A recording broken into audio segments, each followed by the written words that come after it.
존경하는 국민 여러분, 국회의장님과 선후배 동료 의원 여러분, 국무총리와 국무위원 여러분, 서울 구로구 갑 민주당 소속 국회의원 이인영입니다. 국민들은 윤석열 정부에게 경제를 살려라, 한반도 평화를 회복하라, 검찰 독재를 중단하라 이렇게 명령하고 있습니다. 그러나 윤석열 정부 치하에서 고물가로 민생은 힘들고 북한과의 대화는 중단되었으며 공정성, 특히 법의 형평성은 무너진 채 민주주의는 후퇴하고 있습니다. 그래서 이번 총선은 윤석열 정부 심판의 시간입니다. 벌써부터 행동하는 양심, 또 깨어있는 시민들이 투표소를 향해 진격하고 있습니다. 민주당은 이번 총선에서 승리해서 서민 경제를 일으키고 평화의 길을 다시 열며 정의로운 민주정부 수립을 위한 수권태세를 확립하겠습니다. 국무총리 나와주시기 바랍니다. 네, 수고 많으십니다. 우선 직설적으로 하나 묻겠습니다. 윤석열 정부는 한마디로 어떤 정부입니까? 지금 의원님께서 서두에 말씀하신 그러한 구체적인 부분에 대해서 동의를 하는 그러한 정부라고 생각합니다만, 그 말씀을 조금 구체적으로 드린다면 자유민주주의, 시장경제를 기반으로 국민이 진정한 주인의 나라로 그렇게 만들고자 하는 그러한 정부고, 또 국가의 안보를 튼튼히 하면서 국제사회에서 책임과 역할을 다하는 나라를 만드는 게 저희의 목표다 이렇게 생각합니다. 되게 교과서적인 정답인데요. 잠깐 사진 한번 보시겠습니다. 제가 볼 때 윤석열 정부는 이틀막 정권인 것 같습니다. 국정기조를 바꾸라는 국회의원, R&D 예산을 문제 제기하는 카이스트 졸업생, 그리고 의대 정원 문제를 얘기하는 의사들의 입을 줄줄이 계속 틀어막고 있습니다. 이거 어떤 규정에 근거해서 이런 행위를 하는 겁니까? 미란다 고지 같은 뭐 이런 어떤 과정들이 있습니까? 지금 잠깐 말씀하신 그런 그 경호의 일부로서 이루어졌던 행위들은 경호 규칙에 따라서 그러한 그 조치를 한 것이다 이렇게 생각을 합니다. 그리고 의사들의 입을 막고 있다는 것은 저는 조금 동의하기 어렵습니다. 의사들과 130회가 넘는 논의를 하고 또 의사협회와도 28회 이상의 노력을 해서 그동안에 대한민국의 최대 과제 중에 하나인 의료개혁에 대한 기본 그러한 그 정책을 만들고 그리고 의사대학교의 의대의 정원의 문제도 그러한 그 일환으로서 추진하고 있다. 그렇게 말씀드리겠습니다.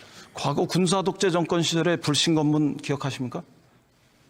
뭐 지금도 있지 않겠습니까? 불신검문은? 무작위적인 불신검문은 불법입니까? 합법입니까? 제가 지금 구체적으로 법적으로는 자신 있게 말씀드리기는 어렵습니다만 범죄의 혐의나 기타 주의의 위해를 가할 수 있을 때는 할 수 있지 않나 이렇게 생각합니다. 나름대로 상당성이 있어야 되고 또 제재를 최소화할 수 있어야 되고 그리고 또 자기 신분을 고지할 수 있어야 자유민주주의적인 법 질서라고 얘기할 수 있지 않겠습니까? 여러 부분은 지금 의원님 말씀이 저는 옳다고 생각합니다. 무조건적인 입틀막 이런 것보다는 관계 법령, 법규 이런 것들을 검토하셔서 개정해야 되지 않을까요? 그 부분은 개선해야 되지 않겠습니까? 그 부분은 이제 국가 원수를 경호한다는 하나의 그런 기본적인 규칙에 따라서 저는 행한 행위라고 보기 때문에 항상 지금 의원님께서 말씀하신 대로 법이 미비하다면 그런 것들은 국회에서 좀 충분히 논의하셔서 뭐 개정도 가능하리라고 생각합니다. 저는 그러나 구체적으로 그 법이 개정되기 전까지 계속해서 입틀막을 할 수 있습니까? 그렇게 하겠다는 뜻입니까? 국가 원수에 대한 경우의 규칙상 그렇게 할 수 제가 있다면 그거는 불가피한 것이다 이렇게 생각합니다. 법률이 있어서 그에 관련한 규칙이 있느냐 이렇게 물어봤더니 보안상의 이유로 제출을 안 하셨던데 관계 법규를 다시 돌아보시고 개선할 필요가 있으면 개선하시는 게 좋을 것 같습니다. 언제까지나 이렇게 무조건 다 틀어막고 갈 수는 없을 것 같습니다. 두 번째 사진 한번 보시겠습니까? 닭장차, 뭐 흔히 그 정경차를 그렇게 얘기했습니다만 거기에 양심수 가족들을 태워도 또 김영삼 총재를 격리해도 또 김기태 의장의 팔을 꺾어도 더 많은 학생과 시민들은 집회와 시위로 이어져 갔습니다. 또 사선을 넘나들었던 김대중의 길 이런 것들은 더 많은 민주주의 열망으로 확장되었고 단식 중인 야당 대표를 아무리 조롱해도 민주주의 열망 이런 것들은 틀어막지 못합니다. 마찬가지로 우리 국민의 소리 이런 것들을 틀어막는 이런 관계 법규 이런 것들은 개정의 길로 나가는 것이 온당하다 이렇게 생각합니다. 윤석열 정부를 향해서 독재 정부다, 독재의 길로 가고 있다 이런 평가에 동의하십니까? 전혀 동의하지 않습니다. 우리나라는 자유민주주의를 기반으로 하는 그러한 국가다. 그렇게 저는 총리가 그렇게 동의하지 않을 거라고 생각합니다. 그런데 왜 국민들은 검찰 독재다 이렇게 생각할까요? 국민들의 판단이 다를까요? 틀릴까요? 검찰 독재라는 그러한 그 어휘 자체가 저는 맞지 않다 이렇게 생각합니다. 누군가는 법을 집행해야 되고 그것이 자유민주주의의 기본이고 또 법치주의라는 것이 가장 또 기본이 되는 거 아니겠습니까? 만약에 검찰의 그러한 그 범죄에 대한 수사 행위가 맞지 않다면 그거는 관계 법률에 의해서 다 견제가 되고 법원에 의해서 견제가 되는 저는 그러한 그 하나의 대응을 다 가져오리라고 생각합니다. 삼권 분립 시스템이나 법치의 정상적 작동 이전에 국민들의 그 정치적인 평가, 판단이 있습니다. 여론조사를 보면 62.5%의 국민이 검찰이 지배하는 나라가 만들어지고 있다 이렇게 반응하고 있습니다. 국민이 독재라면 독재다. 또 아무리 독재라고 해도 국민이 아니라고 하면 민주라 하면 민주다. 뭐 이렇게 이야기할 수는 없습니다. 그러나 국민의 평가 이것이 그렇게 향하고 있다. 이런 점들은 우리가 주목해서 돌아봐야 되지 않겠습니까?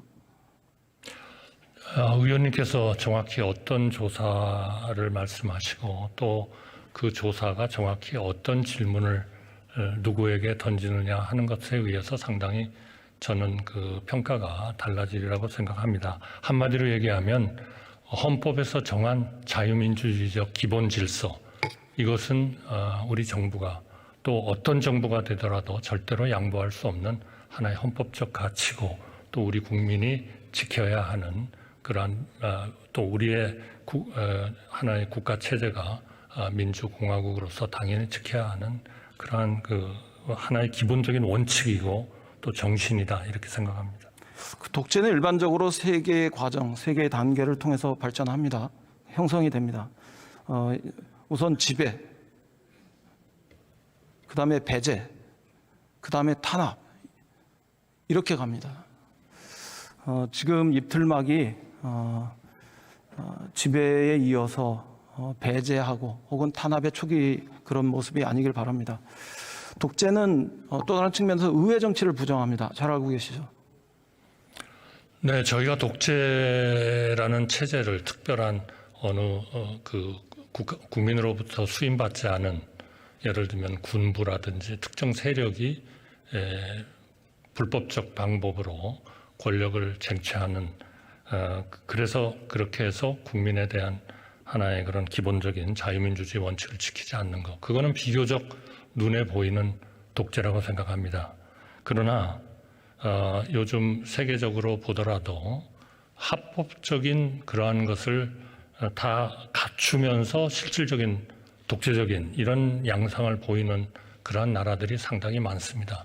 예를 들면 우리 정치가 너무나 양극화되다 보니까 소위 그 극렬한 세력들, 지지하는 세력들이 뭐 저희가 거기에다가 뭐라고 붙여야 될지 모르겠습니다만은 본인들의 얘기 아니면 아무 얘기도 듣지 않는 이런 상황들이 발생하는 거 정말 우려스러운 일이고 그런 것들이 사실은 어떤 하나의 그 독재적인 양태를 보이는 거 아닌가.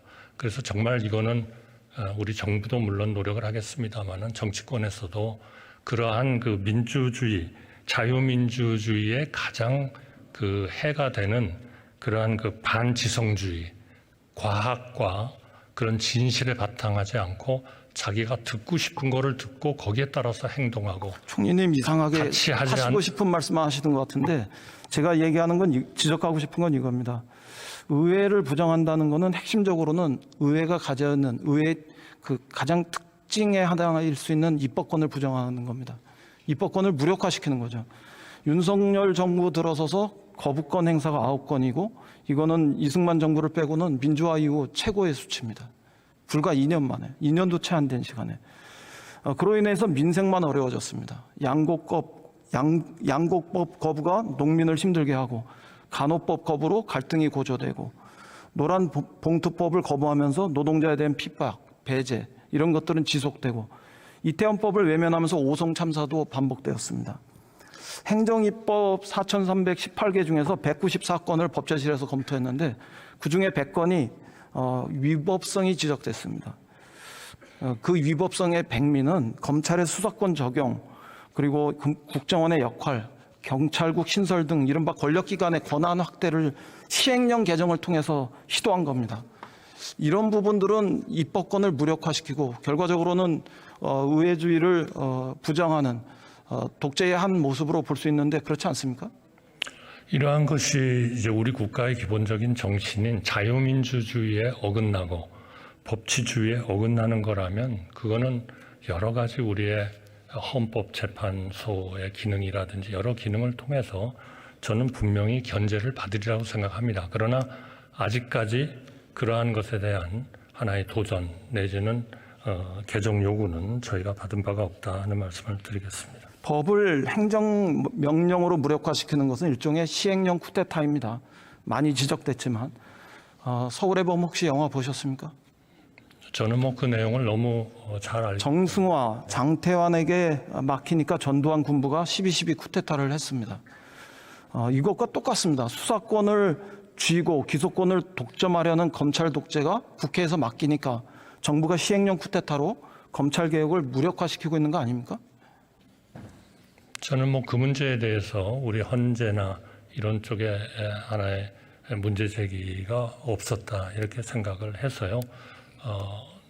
저는 그것이 법률의 범위 내에서 이루어진 하나의 그 시행령의 제정이고 또 그 시행령에 의해서 이루어지고 있다. 행정이 이루어지고 그 검수완박으로 이렇게 많은 분들이 비난하기도 하지만 저는 그나마 검찰 개혁을 안 했으면 정말 큰일 날 뻔했다 이렇게 생각합니다. 그럼에도 불구하고 그런 검찰권을 시행령을 통해서 그대로 유지하고 있음에도 불구하고 왜 김건희 여사 문제 앞에서만 서면은 정치검찰은 약해집니까? 그 이유는 뭡니까? 왜 수사를 안 합니까? 도이치모터스 등등. 그 문제에 대해서는 모든 건 법과 관련되는 규정에 따라서 처리되리라고 생각을 합니다. 그 얘기 들어보신 적 있습니까? 유검 4편, 무검 4편. 네, 뭐 일종의 권력을 가진 사람은 그러한 책임으로부터 권력이 아니라 면책된다. 검찰이요, 검찰. 유검. 저는 뭐 검찰이 그런 상황의 행동을 하고 있다. 저는 그렇게 생각하지는 않습니다.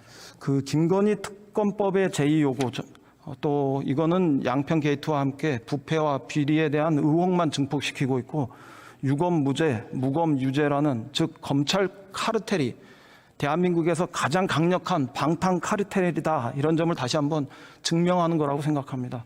김건희 여사의 방탄으로 국가 시스템이 무너지고 법치가 붕괴하고 권력 사유화가 정점을 향해서 치닫지 않도록 총리가 살펴보시기 바랍니다.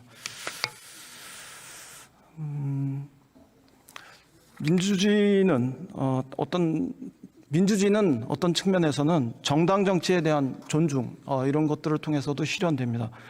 반대로 독재는 정당을 지배하려고 합니다. 또 야당을 배제하려고 하죠. 그 어떤 정당의 자율성도 저는 여당을 통해서 찾기 쉽지 않다 이렇게 봅니다. 당대표부터 용산 뜻대로 결정나는 모습들을 보여줬고 저는 저 사진 하나가 모든 걸 보여줬다 이렇게 생각합니다. 총선 앞두고 약속 대련하는 듯 뭐 이렇게 감춰지고 있지만 총선이 지나면 정말 저런 과정이 지속되면 나라가 되게 위태로워진다. 검찰 독재가 전면화될까 봐 걱정된다 이런 말씀드립니다. 저는 뭐 이거 정치적인 공방으로 보일 수 있기 때문에 다른 측면에서 좀 말씀드리겠습니다. 정당 정치를 정말 존중한다면 여당은 물론 야당과도 대화해야 되지 않겠습니까? 당연히 대화를 해야 되고요. 그러면 대통령이 왜 야당 대표와 단 한 번도 만나지 않습니까? 대통령이 야당 대표와 만나지 않는다 하는 것이 행정부나 여당이 우리 야당을 존경하지 않는다 그런 것은 아니고요. 지금 국회의 전반적인 이런 의사 진행이나 모든 것은 오히려 야당이 사실상 중추적인 그런 역할을 하고 계신 거 아닌가. 저는 그런 인식이 들 때가 상당히 많다는 말씀을 드립니다. 더군다나 야당이 제1당이고 의회를 대표하는 정당 아니겠습니까? 이런 야당에게 어떤 경우에 보면 심지어 적대적이기도 합니다. 야당을 겨냥해서 종북주사파, 반국가 세력, 반헌법 세력 이런 것들로 매도하다시피 하고 있는데 이런 거는 정당 정치, 야당에 대한 전면 부정 아닙니까? 제가 총괄하는 우리의 장관들이나 국무위원들은 정말 열심히 상임위원장님들 또 의원님들과 논의를 많이 하고 있고요. 또 실제로 그렇기 때문에 여러 가지 평가가 있습니다만 저는 지난 한 2년 동안 저희가 많은 것을 이뤘다 이렇게 생각합니다. 그 어려운 그런 과정에서 우리가 본예산 두 번 그리고 추경예산 한 번을 타협에 의해서 또 조정에 의해서 그렇게 해결을 했고요. 또 그거 말고도 여러 범죄에 있어서도 저는 뭐 야당과 여당이 정말 허심탄회하게 얘기를 많이 했다 이렇게 생각합니다. 제가 한 가지만 분명히 지적합니다. 멀쩡한 사람 빨갱이 만들기. 이것은 한국 독재가 가장 지독했던 그런 특징적인 모습 중에 하나입니다. 군사 독재에 이어서 검찰 독재가 윤석열 정부가 한국 독재의 가장 못된 DNA를 그대로 물려받았다는 이런 고백이 아니길 바랍니다. 그 다음에 이렇게 야당을 무시하고 국회를 무시하면서 윤석열 정부가 정말 잘한 거는 뭐라고 생각합니까? 의원님께서 여쭤보시니까 상당히 좀 쑥스럽습니다만 저희가 잘한 것은 많습니다. 우선 첫째는 국가의 안보를 튼튼히 했다 이렇게 생각하고요. 한미 동맹을 정말 강화하고 또 우리와 국제사회에서 협력을 해야 하는 그러한 일본과 관계를 정상화했습니다. 쉽지 않았습니다. 그러나 그런 와중에도 여러 단계에서 저는 우리 야당이 충분히 이해해 주시고 협조해 주셨기 때문에 가능했다. 저는 그렇게 생각하고요.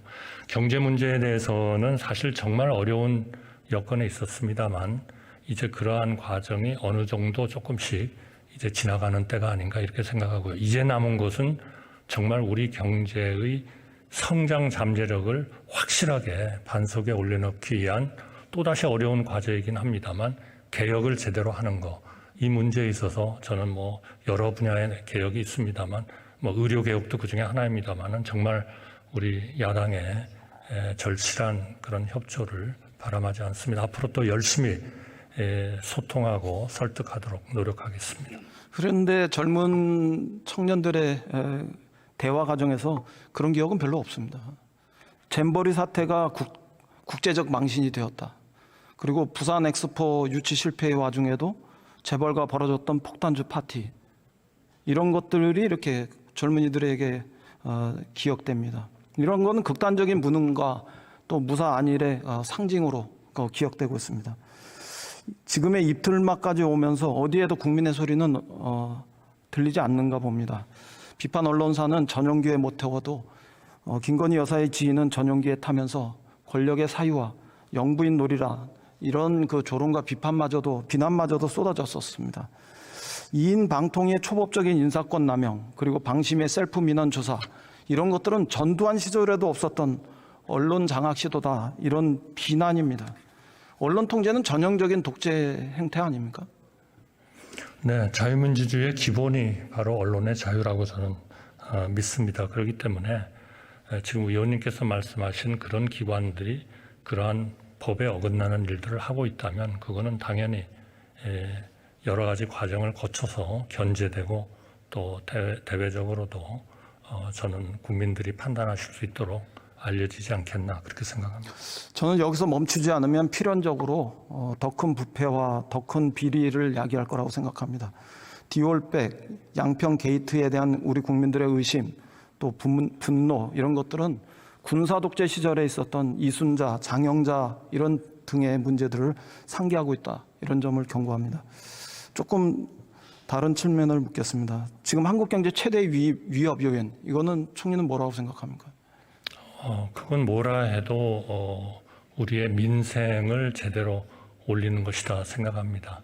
올해 같은 경우에 저희가 거시적인 측면에서는 훨씬 최근 몇 년에 비해서 좋은 그러한 거시적인 그러한 성과를 보이겠습니다만 아직도 우리가 미시적으로 들어갔을 때 국민들이 느끼는 그러한 민생에 대한 여러 가지 어려움은 상당히 많다. 규제를 포함해서 많기 때문에 여기에 대해서 정말 저희가 현장에 정말 행동하는 그러한 정부로서 이러한 민생을 개선시키기 위한 노력을 하고 있고 또 모든 대통령님을 비롯해서 모든 내각도 현장에 나가서 그러한 문제들을 해결하기 위한 노력을 최대한 하고 있다는 말씀을 드리겠습니다. 물가, 환율, 수출 뭐 등등해서 성장률 등등해서 좋은 지표가 나오지 않고 있는데 이런 거 외에 지정학적 리스크에 대한 총리의 판단은 어떤 겁니까? 상당히 불확실성을 높이는 그러한 상황입니다.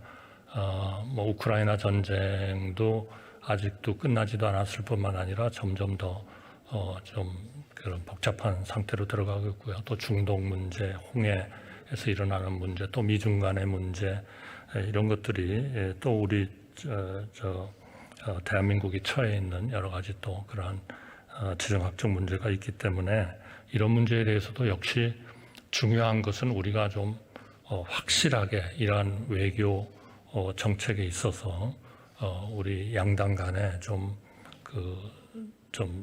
총체적인 그러한 강력한 협력을 받는 것이 대단히 중요한 일이다 그렇게 생각합니다. 그 지정학적 리스크 중에 북방 정책의 유실, 남북 관계의 어떤 단절 이런 것들은 포함되지 않습니까? 의원님 통일부 장관직도 역임하셔서 누구보다 잘 아시리라고 생각합니다만 대한민국은 새 정부가 들어왔을 때부터 분명히 우리는 대화의 문을 북한에 대해서 확실히 연다 이런 거를 몇 번 강조를 하고 반복을 했고요. 이것은 우리의 가장 가까운 동맹인 미국도 역시 마찬가지 생각을 가지고 있습니다. 다만 그러한 계속적인 대화의 요청에 대해서도 북한의 여러 가지 사정 때문에 반응이 없습니다. 그렇다면 국가로서는 혹시나 일어날 수 있는 그런 안보적 문제에 대해서 적어도 충분한 억지력이 없으면 그거는 가짜 평화가 될 가능성이 많다. 저는 그렇게 생각해서 대화는 항상 열려 있다는 말씀을 다시 드리고요. 또 그런 방향으로도 계속 노력을 더 하겠습니다. 대화로 나서지 않는 북을 대화로 나서게 만드는 게 안보에서 또 남북관계에서 유능한 정부라는 점을 말씀드립니다.